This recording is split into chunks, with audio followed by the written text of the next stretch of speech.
તો અમદાવાદના મણિનગરમાં આવેલી જીવકોરબા સ્કૂલમાં વિદ્યાર્થીઓને ભોયરામાં ભણાવવા અને યોગ્ય ફાયર સેફટી ન હોવા છતાં શાળા કાર્યરત રાખવા મુદ્દે એનએસયુઆઈએ વિરોધ કર્યો હતો। એનએસયુઆઈના દાવા પ્રમાણે જ્યાં 1500થી 2000 વિદ્યાર્થીઓને બેસાડવાની ક્ષમતા છે, ત્યાં 5000 વિદ્યાર્થીઓને બેસાડવામાં આવે છે। એનએસયુઆઈએ શિક્ષણ વિભાગને શાળા સામે કાયદેસરની કાર્યવાહી કરવા માટેની માંગ કરી છે।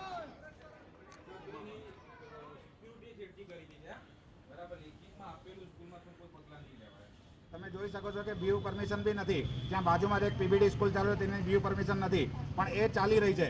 જીવકોરબામાં ફાયર સેફટી નથી, એ ચાલી રહી છે। તો એ કેવી રીતે પોસિબલ છે? ક્યાંક ને ક્યાંક અધિકારીઓની સંડોવણી છે, અધિકારીઓની રેમ નજર હેઠળ એ સ્કૂલ ચલાવી લેવામાં આવી રહી છે। ત્યાં લગભગ 500થી વધારે વિદ્યાર્થીઓને ભોયરામાં બેસાડવામાં આવે છે। જો ભોયરામાં કોઈ ઘટના બને છે તો એ વિદ્યાર્થીઓ અને વિદ્યાર્થીઓના વાલીઓને જવાબ કોણ આપશે? એવી પરિસ્થિતિ ત્યાં ઊભી રહી છે। બિલ્ડિંગ જ્યાંની બિલ્ડિંગ આપવામાં આવી છે એ બિલ્ડિંગની અંદર 1500થી 2000ની કેપેસિટી છે, એની જગ્યાએ 5000થી 6000 વિદ્યાર્થીઓ બેસાડવામાં આવી રહ્યા છે। તો આ લોકો અંધાધૂંધ રીતે પોતાની સ્કૂલો ચલાવી રહ્યા છે।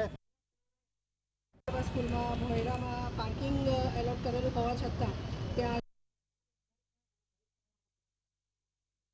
સ્કૂલમાં ભોયરામાં પાર્કિંગ એલોટ કરેલું હોવા છતાં ત્યાં આગળ એ લોકો 3 થી 5 વર્ષના બાળકોને બેસાડે છે અને ત્યાંથી નીકળવા માટે બી એક જ રસ્તો છે। અને ત્યાં આગળ જો રાજકોટ જેવી અગ્નિકાંડ જેવી જો ઘટના ઘટે તો એના માટે જવાબદાર કોણ? કારણ કે નાના ભૂલકાઓ છે।